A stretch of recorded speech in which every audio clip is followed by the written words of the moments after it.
Hello friends, this is Vadwan series 2019 paper. This is anatomy question paper और इसमें ये 11 question papers हैं. हम वो सारे क्वेश्चन पेपर कवर करेंगे. तो पहला क्वेश्चन है, which of these is not a tributary of internal jugular vein. तो इंटरनल जुगुलर वेन की अगर हमें ट्राइब्यूटरी याद है तो हम इसमें रूल आउट कर लेंगे. तो इसका निमोनिक है IPS love CMO. IPS officer and CMO officer. This is inferior petrosal sinus, pharyngeal vein. This is S for superior thyroid vein. Lingual, this is common facial. This is middle thyroid and occipital. ये इसके branches हो गए. और inferior internal jugular vein करती क्या है, brain, face और नेक से सारा इम्प्योर ब्लड लेके राइट एट्रियम में प्यूरिफिकेशन के लिए लेके जाती है. अब ये कैसे याद रखना है कि इंफीरियर पेट्रोसल साइनस है, तो ऑब्वियसली जो ब्रेन, फेस और नेक है उन्हीं के पार्ट्स में से जितनी भी वेन्स होंगी वही होंगी. इस बात पे थोड़ा ध्यान देना है. तो इंफीरियर पेट्रोसल वेन आपके ब्रेन में होती, फेरेंजियल नेक में होती है, सुपेरियर थायराइड नेक में, लिंगुअल टंग में, और कॉमन फेशियल वेन फेस में, मिडिल थायराइड ऑक्सीपिटल आपके ऑक्सीपिटल एरिया पे. तो ऑब्वियसली जब इंटरनल जुगुलर वेन की हम बात करें तो वो ब्रेन, फेस और नेक से ही सारा इम्प्योर ब्लड लेके जा रही, तो वहीं के वेन्स तो होंगी. तो ये निमोनिक आप उसका याद करके इस तरीके से कर सकते हैं. तो which of these is not a tributary of internal jugular vein. Common facial vein, yes, मतलब ये है. एंटीरियर जुगुलर वेन ये नहीं है. सुपेरियर थायराइड वेन और मिडिल थायराइड वेन ये. अब इसमें एक क्वेश्चन ये आता है कि सुपेरियर थायराइड वेन तो इंटरनल जुगुलर वेन की ब्रांच है, मिडिल थायराइड भी है, पर कौन सी नहीं है, which is inferior thyroid when. Next question, placenta is formed by. तो ये हमें देखना होगा कि प्लेसेंटा बनता कैसे है. तो क्वेश्चन नंबर 2, ये यूट्रस, ये फैलोपियन ट्यूब, ये फैलोपियन ट्यूब, ये uterus.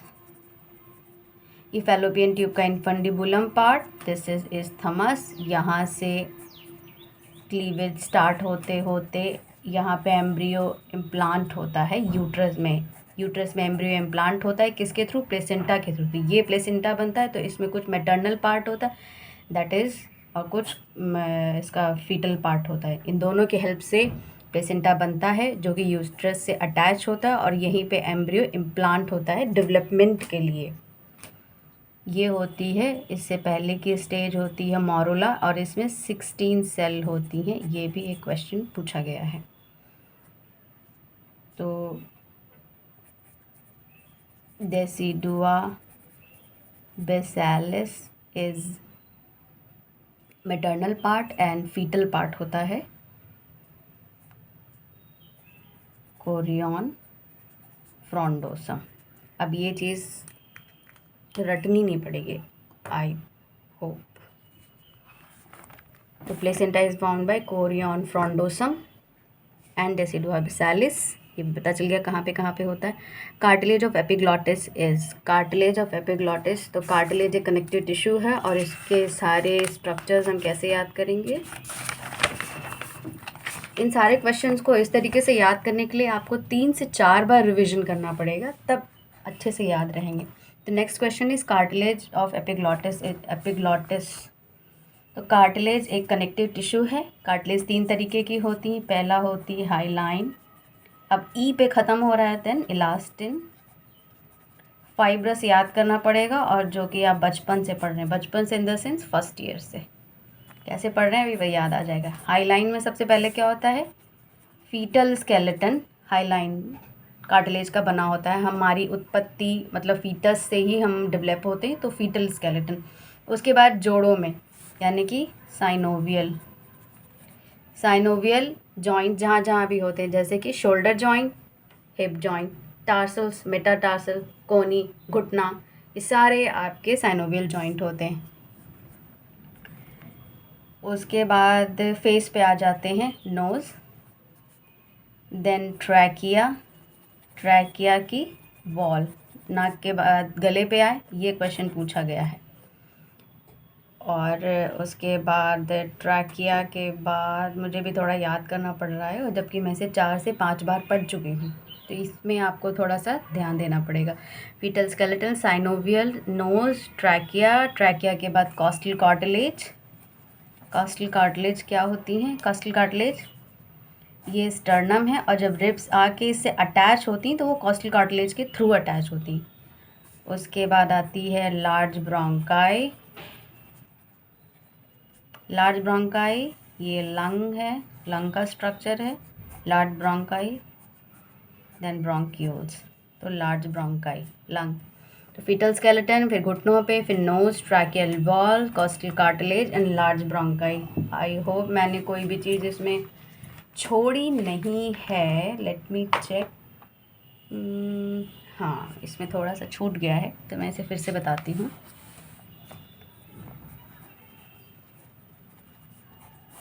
Highline cartilage, fetal skeleton, fetal skeleton के बाद साइनोवियल जॉइंट्स जितने होते हैं, उसके बाद नोज़, नोज़ के बाद नेक में आते हैं तो आपका थायराइड, क्रिकॉइड एंड एरेटिनॉइड, यही भूल रहे थे, बाकी कुछ नहीं भूला था। उसके बाद ट्रैकिया पे आते हैं, जैसे कि वॉल, ये पूछा गया है कि ट्रैकियल वॉल किसकी बनी होती है? हाईलाइन कार्टिलेज की बनी होती है। ट्रैकियल वॉल के बाद आता है कॉस्टल कार्टिलेज, कॉस्टल कार्टिलेज बता दिया। उसके बाद लार्ज ब्रोंकाई। हाईलाइन के काम ख़त्म। उसके बाद आ जाते हैं इलास्टिन। इलास्टिन के एग्जाम्पल याद करना बहुत आसान। ई से शुरू होता है, ईयर। एपिग्लॉटिस अभी क्वेश्चन में आया, एंड कॉर्निक्यूलेट एंड क्यूनिफॉर्म। उसके बाद फाइब्रस, जो कि हम फर्स्ट ईयर से पढ़ रहे होते हैं, TMJ, हम इसे फर्स्ट ईयर से पढ़ रहे होते हैं कि fibrous cartilage, TMJ fibrous cartilage का बना होता है। Vertebral disc, then pubic symphysis, तो ये भी बहुत आसान है।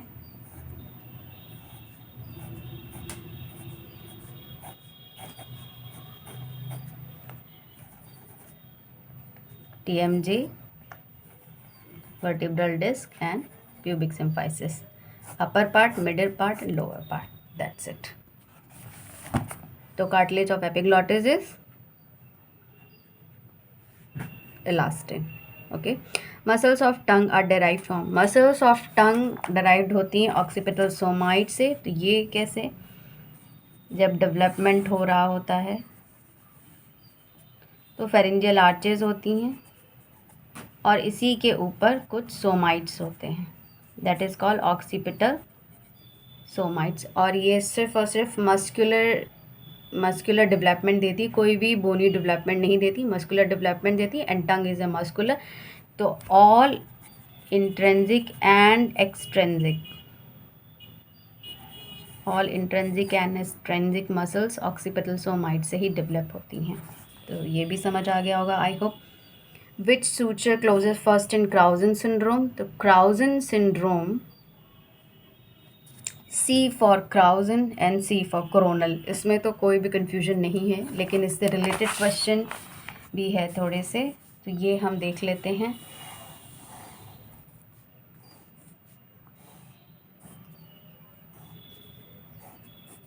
मेटापिक, coronal suture, sagittal suture and lambdoid suture. मैं कोरोना से लड़ूंगी, आप अपने फेस पे सोच के देखिए, मैं कोरोना से लड़ूंगी। आगे की जो ये है, this is frontal bone, this is parietal bone, this is occipital bone. इतना बहुत तो आइडिया भी होगा। ये निमोनिक से आपको सिर्फ याद करने की एक ट्रिक्स हैं, पढ़ना आपको बेसिक डेंटिस्ट्री से ही, मतलब मेडिकल टर्म्स में ही पढ़ना होगा। बस ये थोड़ी ट्रिक्स हैं जो कि आगे एग्ज़ाम में हेल्प करती हैं। एकदम सडनली याद नहीं आता, तो ट्रिक से थोड़ा जल्दी याद हो जाता है, दैट्स इट। और मेरा कोई मोटिव नहीं है कि आप सिर्फ निमोनिक के थ्रू ही याद करें, नहीं, आप इससे सिर्फ थोड़ी सी आपको हेल्प मिल जाती है आपको पढ़ने के लिए।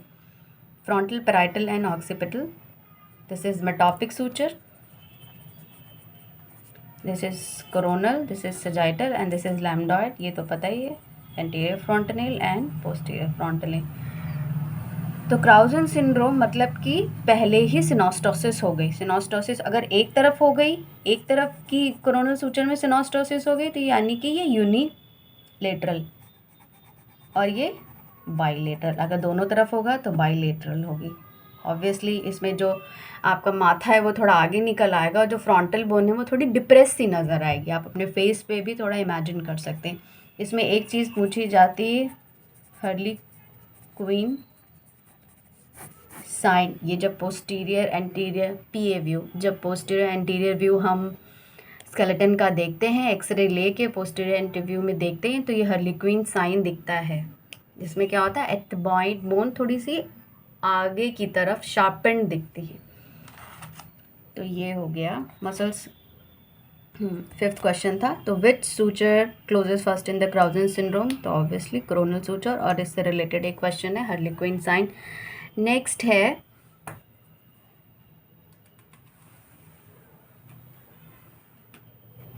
नेक्स्ट है lingual nerve is the major sensory branch of lingual nerve.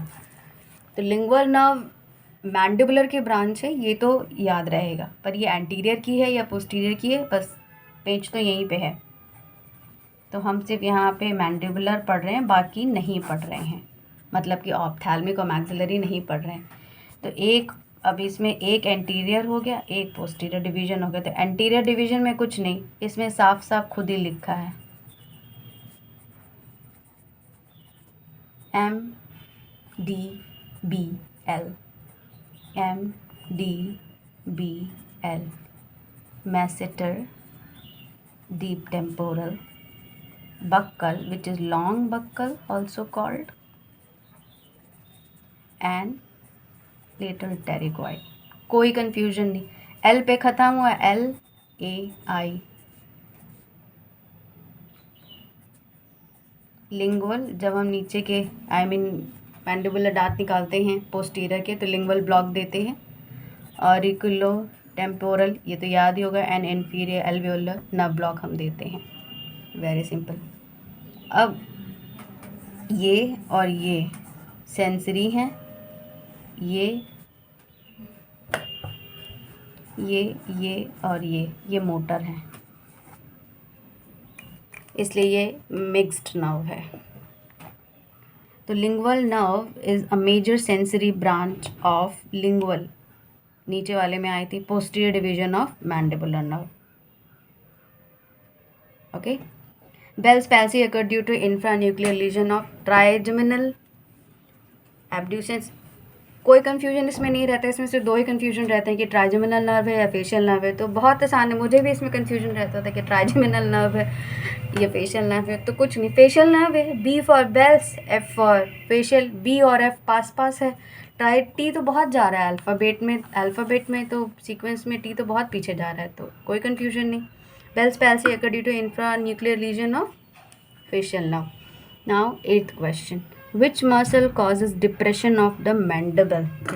ये भी बहुत आसान कर दूंगी मैं। अब डिप्रेशन आपका कौन सा मैंडिबल, कौन सी मसल करती है? तो डिप्रेशन हुआ तो elevation, protrusion and side by side movement. अब किसी भी इंसान को डिप्रेशन है तो वो लेटा ही रहेगा भाई, तो lateral pterygoid.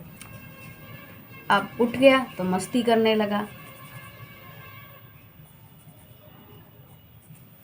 Masseter, medial pterygoid, टेम्पोरालिस।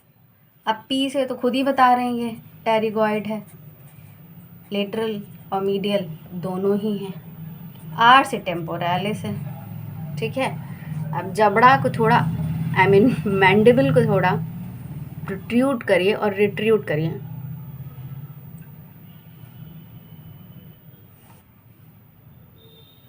ठीक, टेम्पोरालिस काफ़ी अच्छे से काम कर रही होगी। तो रिट्रूजन में टेम्पोरालिस है, टेम्पोरालिस का पोस्टीरियर पार्ट, इतना याद रखना है। ये अगर आप 3-4 बार, एक बार में नहीं याद होगा, 3-4 बार इस चीज़ की प्रैक्टिस करनी पड़ेगी। साइड बाय साइड में तो टेरिगोइड लेटरल और मीडियल दोनों ही करती हैं साइड बाय साइड, ठीक। तो क्वेश्चन है विच मसल कॉजेज डिप्रेशन? तो डिप्रेस होके लेट गए, लिटिल टेरिकॉइड। 8th का B, yes. Resting, 9th question, resting oocyte after primary meiosis stage normally rest in, इसका मतलब क्या है? इसका मतलब ये है कि जब एम्ब्रियो में, इसका मतलब एम्ब्रियो मतलब कि डिलीवर अभी बेबी नहीं हुआ है, तभी ओवरी बनी। अब ओवरी बनी तो वहीं पे oogoनियम भी बन गया। oogoनियम से बनता है primary oocyte। Primary oocyte mature होके एग बनाते हैं। अगर फर्टिलाइज हो जाते हैं तो एम्ब्रियो बनता है। मतलब कि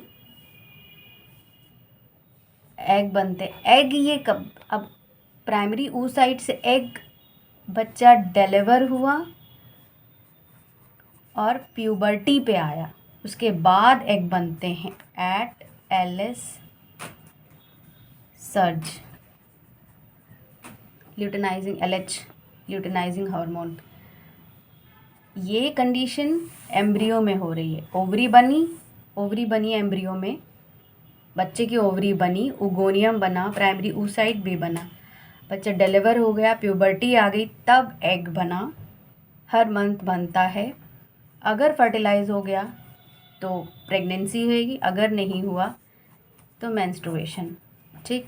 अब प्राइमरी oocyte जब बन गया तो उसमें भी ये आपका स्टेज है एम्ब्रियो में, मतलब कि डिलीवरी नहीं है, अभी बच्चा पेट के अंदर ही है। इसमें मियोसिस हुई। मियोसिस की फर्स्ट स्टेज है प्रोफेज, यहीं तक आके स्टॉप हो जाती है। प्राइमरी oocyte यहीं पे रह जाता है। तो मतलब कि इसमें फर्टिलाइज यानी कि इसमें डेवलपमेंट हुआ, प्रोफेज स्टेज भी स्टार्ट हुई, लेकिन यहीं पे रुक गई। ये कब होगी? जब बच्चा डिलीवर हो जाएगा और प्यूबर्टी पे आ जाएगा और एग बनेगा, तब ये उसके बाद इसमें डेवलपमेंट, मतलब कि इसमें एग तब बनेगा। तो प्रोफेज यहीं पे ये स्टॉप हो जाएगा। तो this is called eight prophase stage primary oocyte में मियोसिस रुक जाएगी, तो this is called prophase stop या प्रोफेज अरेस्ट। तो रेस्टिंग oocyte यानी कि oocyte वहीं पे अब रेस्ट कर रहा है, उसके आगे उसमें डेवलपमेंट नहीं हो रहा है। After primary meiosis stage normally rest at in the prophase phase.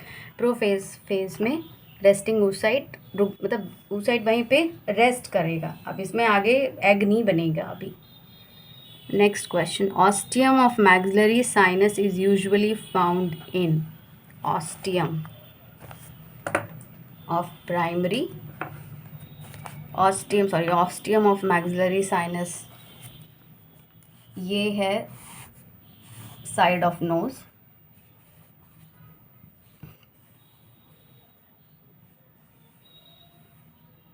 ये 3 में डिवाइड होता है ये स्ट्रक्चर। ठीक है, this is superior meatus, this is middle meatus, this is inferior meatus. ये साइड ऑफ नोज़ है, नोज़ का साइड स्ट्रक्चर। मिडिल मीएटस में एक सेमी सर्कुलर स्ट्रक्चर होता है जिसको कहते हैं hiatus semilunaris. This is called hiatus semilunaris. ये इसका पोस्टीरियर पार्ट है, यहीं पे मैक्सिलरी साइनस की ओपनिंग होती है, यहाँ पे फ्रंटल साइनस की ओपनिंग होती है, और भी सारी इसमें ओपनिंग और ये बहुत सारे स्ट्रक्चर्स हैं, पर वो हम जब क्वेश्चन आएगा तब पढ़ेंगे। तो ostium of primary sinus is usually found in anterior part, नहीं एंटीरियर पार्ट पे तो फ्रंटल होता है, मिडिल पार्ट पे इथमॉइडल होता है, पोस्टीरियर पार्ट पे posterior part of the hiatus semilunaris. Yes. Volume of maxillary sinus, maxillary sinus का वॉल्यूम कितना होता है? तो ये स्पेलिंग है मैक्सिलरी